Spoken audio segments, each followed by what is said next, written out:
Zeus enters not simply as the thrower of thunder, but as a measure of how authority rises, fractures, and remakes itself. He is called king of the gods, yet the crown he wears was earned through secrecy, prophecy, and revolt.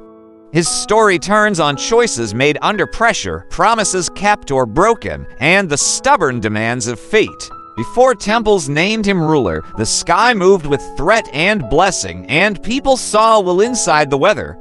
They shaped a figure who could gather winds into purpose, speak through lightning, and judge with rain. To trace Zeus is to study the laws beneath storms, the markets along rivers, the frailty of vows, and the cost of victory. The scale is cosmic, the details are human. A mother hides a child, a father fears a prophecy. A son returns with a plan and a hidden cup.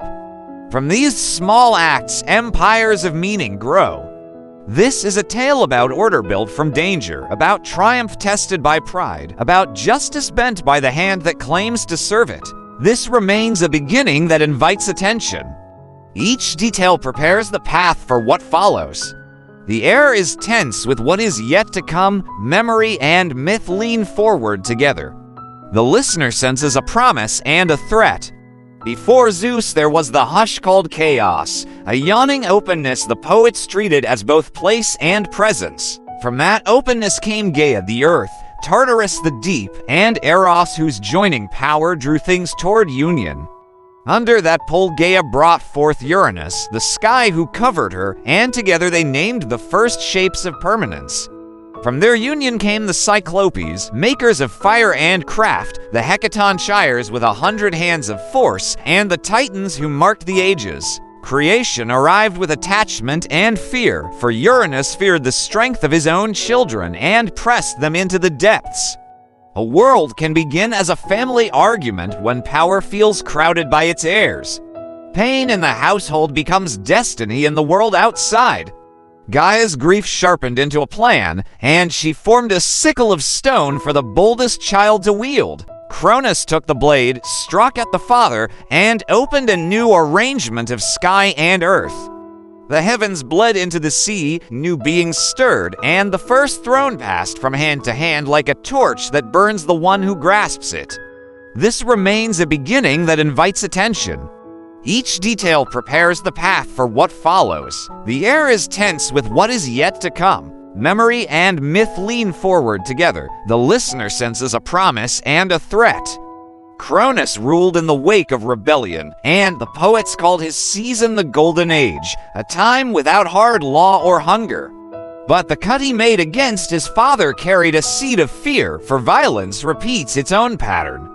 A word came that one of his children would dethrone him as he had dethroned Uranus. The prophecy did not name the child, and so he resolved to consume them all. Each birth became a meal, each cry was muffled by a swallowing, and the palace learned to keep quiet. Rhea, sister and wife, watched her children vanish into the living dark of their father.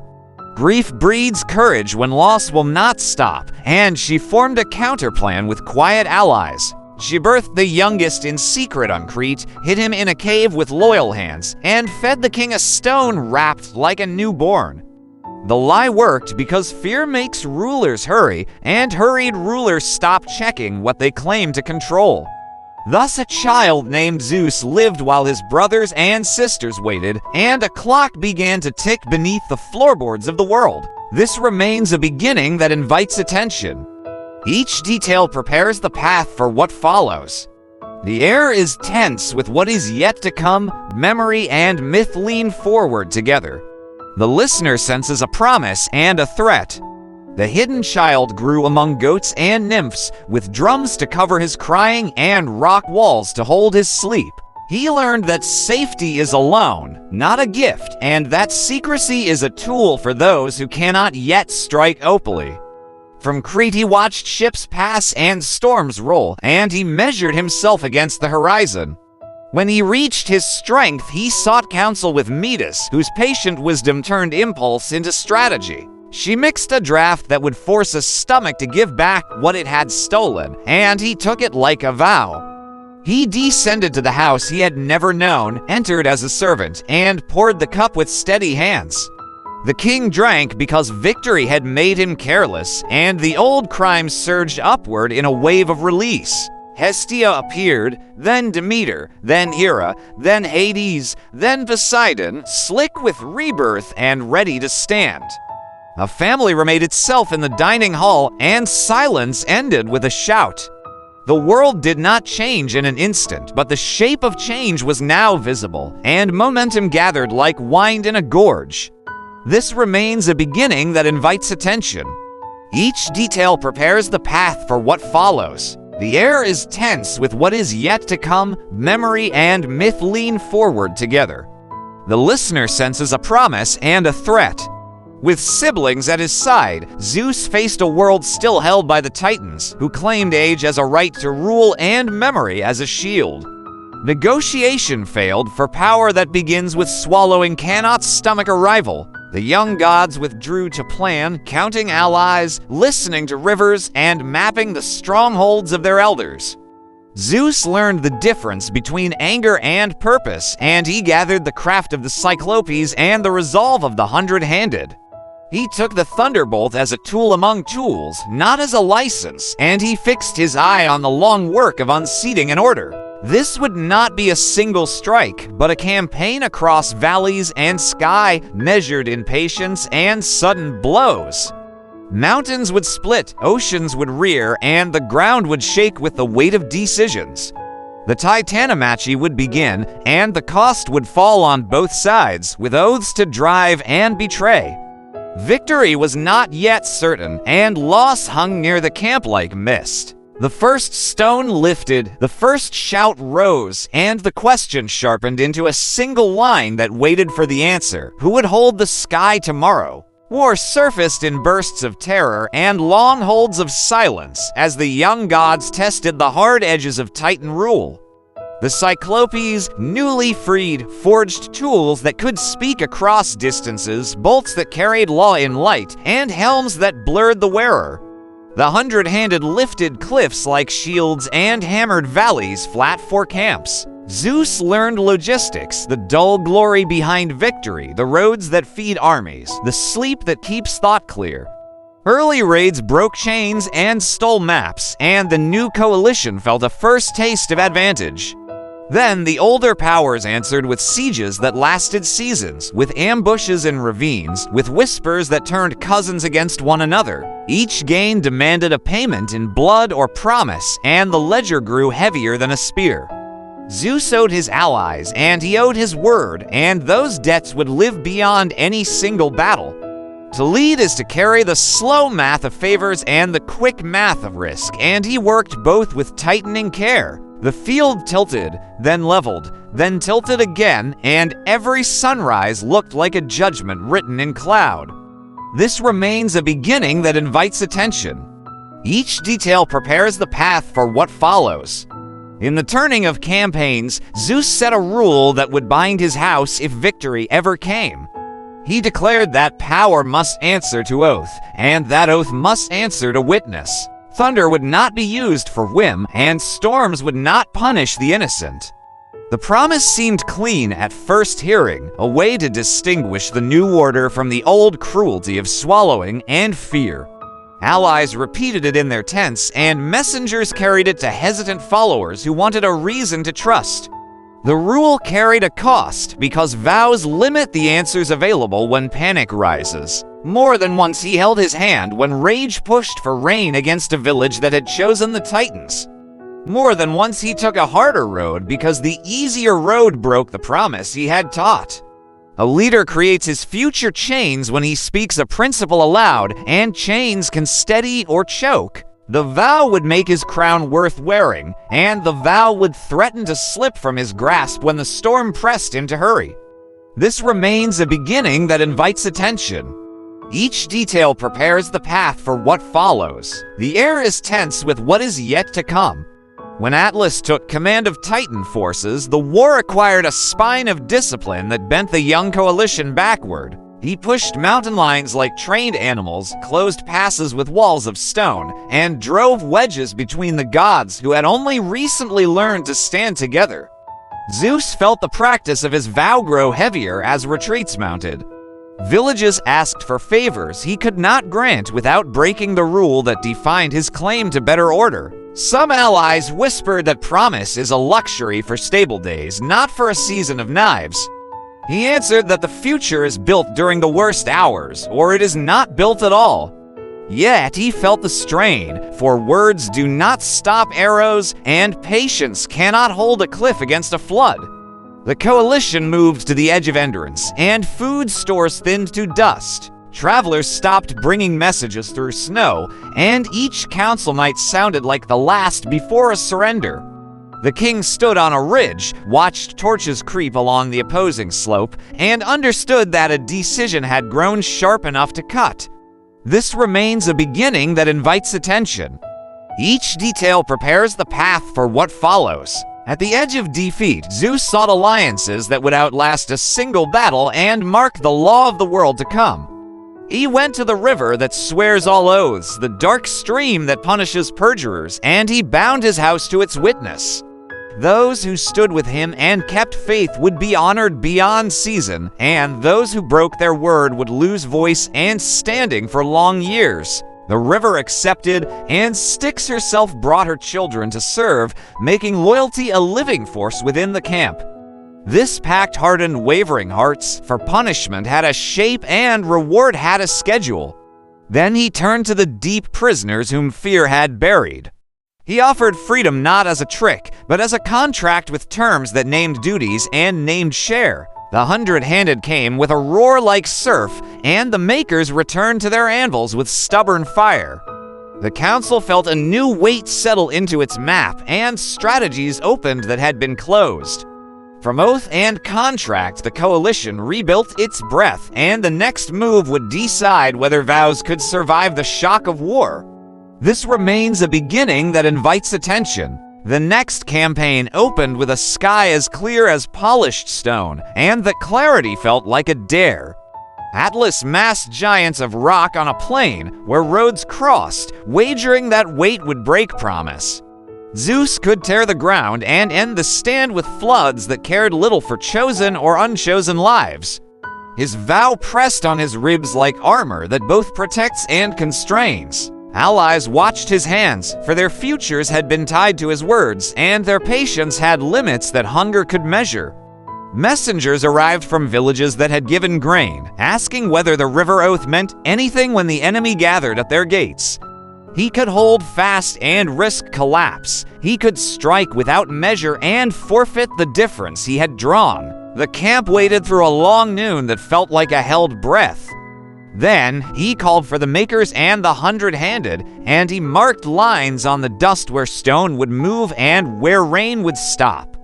The plan demanded nerve and restraint in equal measure, and the sharpened problem asked for an answer he could live with tomorrow. Would the vow hold when the charge hit? The marked lines held. The 100-handed through mountains like dice cubes, but only where the dust map allowed, and rain fell in curtains that spared the villages who had trusted the oath. Atlas felt the ground slide under his weight and pulled back to higher ridges, snarling at a restraint he had never needed to learn. Zeus claimed a measured victory, a proof that force could be harnessed without dissolving into ruin. The camp cheered with the relief of people who have carried a rule through knives and found it still breathing. Yet victory woke new envy inside friendly ranks, for praise gathers like coin and coin calls hands. Some allies began to tell a story that placed their strength at the center and treated the oath as decoration. Others whispered that Zeus protected villages to keep worshippers, not to keep promises, and the oath was a banner for vanity. The king heard these rumors and said little, for answers shouted in anger rarely quiet doubt. Instead, he tightened practice, visited the spared fields, and proved care with presence. Law grows from repeated acts, not from a single proclamation, and he set about repeating the right acts in view. When the Titans broke at last, sentences followed. prison for the fiercest, labor for the lesser, exile for those who had served under compulsion. Zeus chose Tartarus for Cronus and for the captains who had turned victory into appetites, and he placed Atlas beneath a burden that would teach the cost of weight. The decisions met the measure of the crimes, yet the edge was sharp and mercy found little seat at the table. Gaia felt the ache of children punished beyond repair, and grief turned her into an accuser. She raised the giants, beings of breadth and fury, and pointed them toward the new rulers with a single command. The ground shuddered under their strides, and the sky filled with thrown peaks and tossed forests. Here the vow faced a mirror. To protect the innocent and restrain destruction had been the promise. Now the enemy moved with such size that restraint began to look like negligence, and the line between measured justice and cold pride blurred in the smoke. This remains a beginning that invites attention. Each detail prepares the path for what follows. The air is tense with what is yet to come. Memory and myth lean forward together. The listener senses a promise and a threat. Battles against the giants bent the mountains into new outlines. Whole islands shifted under the weight of their leaps, and cities learned to fight with ropes as well as spears, hauling stone aside to keep streets open.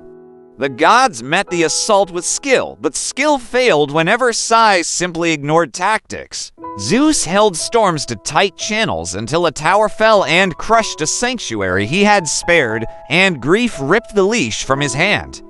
He called a wall of rain that tore fields into furrows, saving thousands and drowning crops that had been the pride of a valley. The people cheered survival and cursed loss in the same breath, and the oath felt cracked by necessity. Enemies claimed they had proven the vanity of his promise.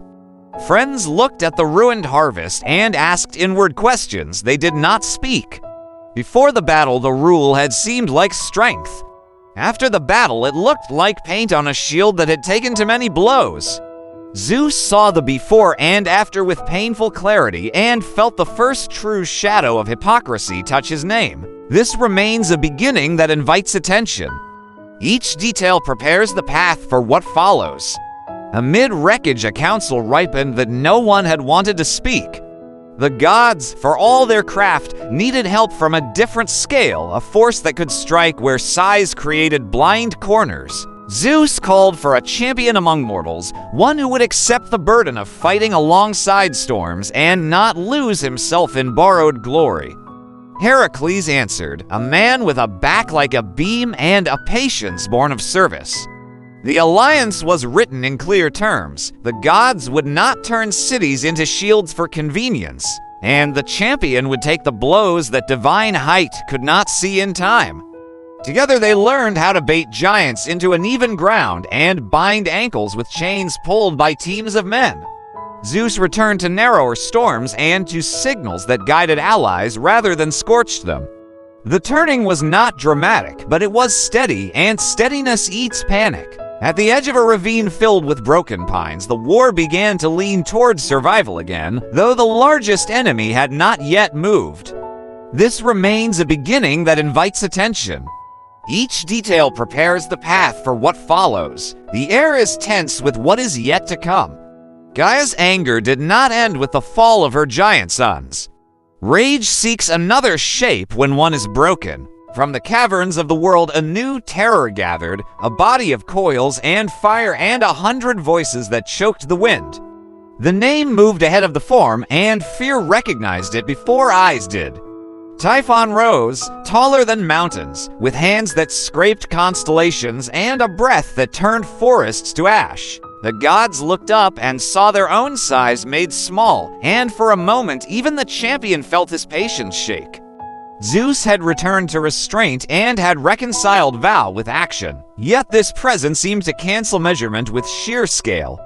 To hold storms to align against such a figure looked like drawing with a stick against a flood. The camp heard the stones sing under his steps, and Olympus itself felt temporary.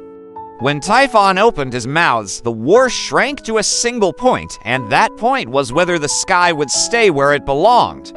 This remains a beginning that invites attention. Each detail prepares the path for what follows. The air is tense with what is yet to come. The first meeting of Zeus and Typhon began with air itself pulling sideways. Birds fell from the sky as if the sky had shifted, and rivers paused as if they were deciding whether to keep going. Zeus tightened the grip he had learned, not on anger, but on aim. He called lightning to his hand, but he kept it narrow, a line rather than a sheet, for lines cut and sheets only blind. Typhon advanced with a sound like mountains arguing, eyes burning in clusters, smoke pouring from every gap. The ground slid under the god, yet he moved with a memory of the dust map that had saved villages on another day. He turned the monster step by step toward ravines that could become traps, using quick strikes to twist rather than crush. The old oath did not vanish in this hour. It became a guide for where to spend ruin so that the largest ruin could be avoided. Heracles and the 100-handed hauled Ancas into place, and the champion's patience became a rope that held when fear pulled. This remains a beginning that invites attention.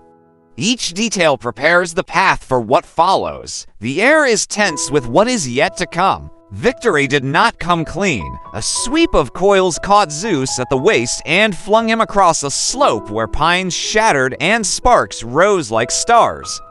Typhon closed and struck, tearing at muscle, and the god felt strength leak like water through cut skin. The world narrowed to breath and count. He had learned to bind force to line, but lines break when pressure multiplies. For a span, the king of the gods crawled behind a boulder while the monster hunted and the sky looked leaderless. Two allies moved without trumpets. Hermes carried swiftness and mind in one stride, and Pan brought terror for the enemy rather than for friends. They misled Typhon with echoes and lured him to lash at phantoms, buying moments that felt like whole seasons. In that space, the wound was bound and the grip returned to the hand that had lost it. The turning move would require more than recovery. It would require reading the land like a contract and closing it with a signature of stone. This remains a beginning that invites attention. Each detail prepares the path for what follows. The air is tense with what is yet to come, memory. Zeus backed along a chain of ridges that led toward a volcanic mountain whose throat glowed.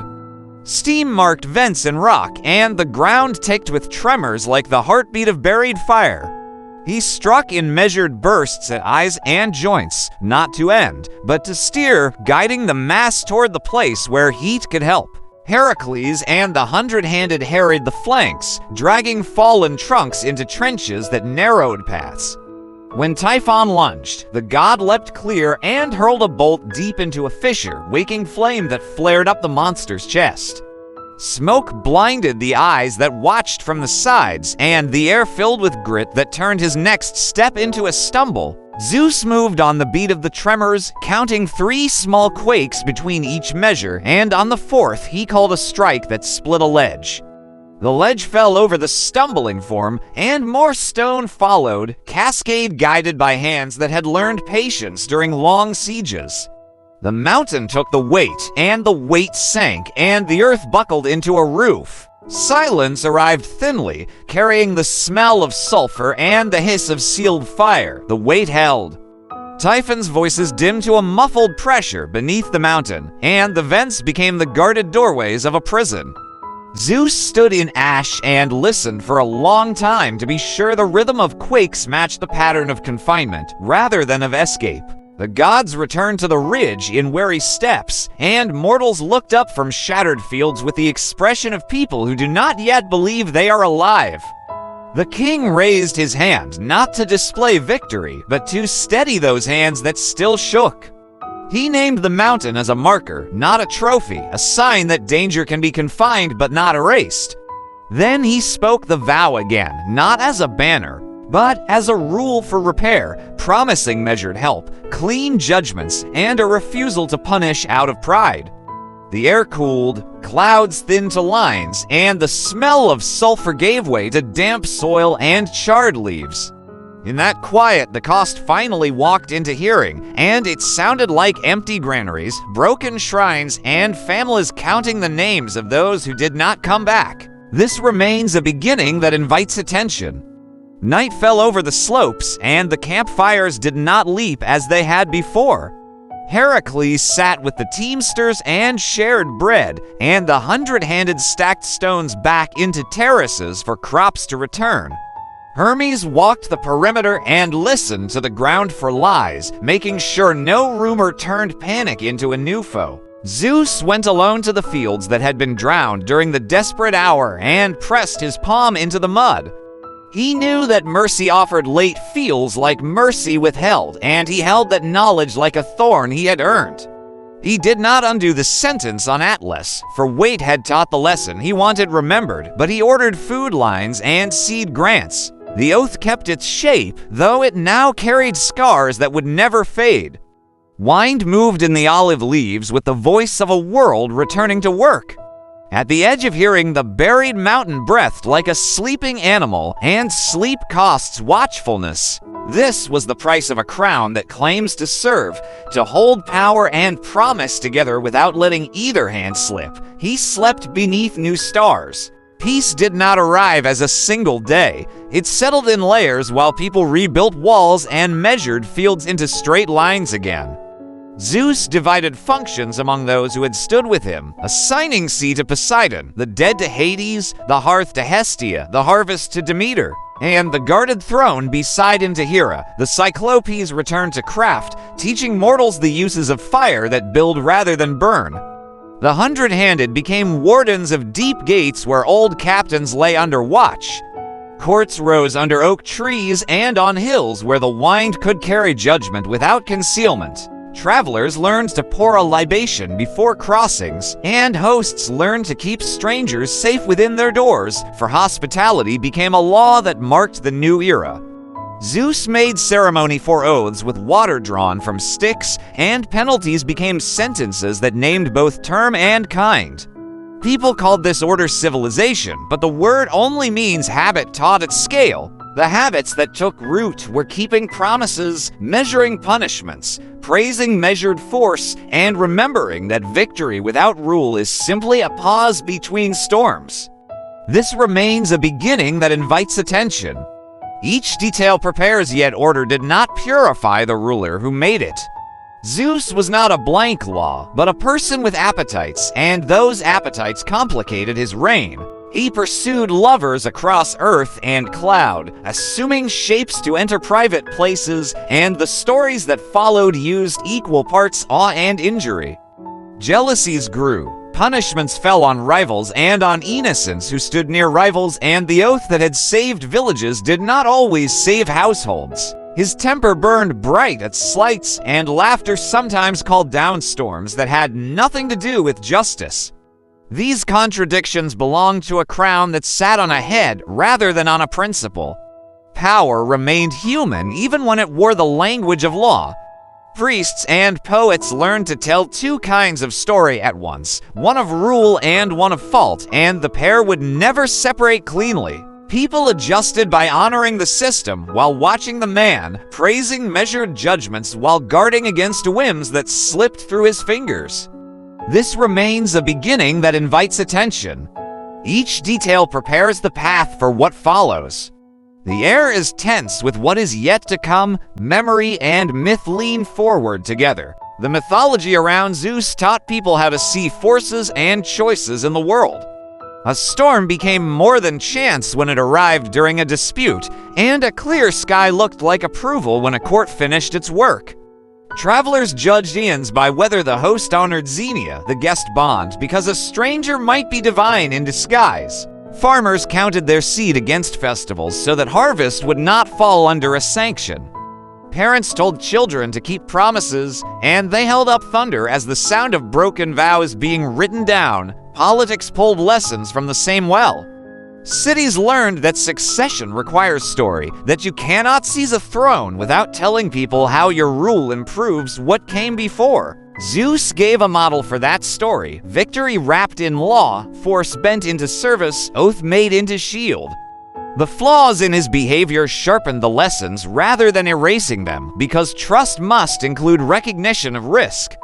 The Greeks built their gods from truth and from need, and a god who corrected human weakness without showing it would never have felt useful. This remains a beginning that invites attention. Each detail prepares the path for what follows.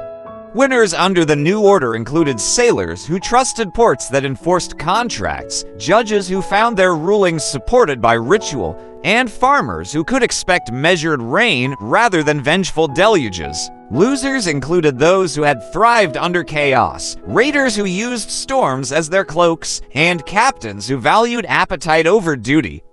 Titans who accepted lesser sentences found work shaping coasts and anchoring islands, and in that labor they regained fragments of honor. Giants lay under hills that now anchored vineyards and towns, and people learned to live over stories that still moved sometimes in dreams. Shrines to Styx multiplied wherever oaths mattered, and cases of perjury dropped when penalties became predictable. Atlas still bore his lesson, and his fate turned into a school for princes who thought weight belonged to the first grip alone. The reforms that lasted were simple. Do not punish because you can. Do not seize without measuring what holding will cost. Make a promise that you are willing to obey when fear arrives, and you will create followers who can survive the next hard season. This remains a beginning that invites attention. Each detail prepares the path for what follows. The air is. Zeus endures because people still live under sky and law, and both can turn. His thunder is the noise of consequence, and his crown is the reminder that victory without duty is a brief storm that leaves mud. His failures warn rulers that appetite can undo what craft has built, and his kept vows explain why some houses stand through quarrels. The myth does not ask us to adore perfection. It asks us to recognize patterns. When fear rises, power wants to rush and swallow. When patience holds, order can grow in the space between anger and necessity. A community that honors oaths, measures force, and accepts help from scales beyond itself will outlast a single hero. That is the lesson people heard when they told the old stories of hides and caves, of cups and contracts, of storms guided rather than unleashed. He may be king of the gods in the tale, but the human center of the tale is the vow that turns might into service, and the service that keeps might from breaking what it swore to guard. This remains a beginning that invites attention. Each detail prepares the path for what follows. The air is tense with what is yet to come, memory and myth lean forward together.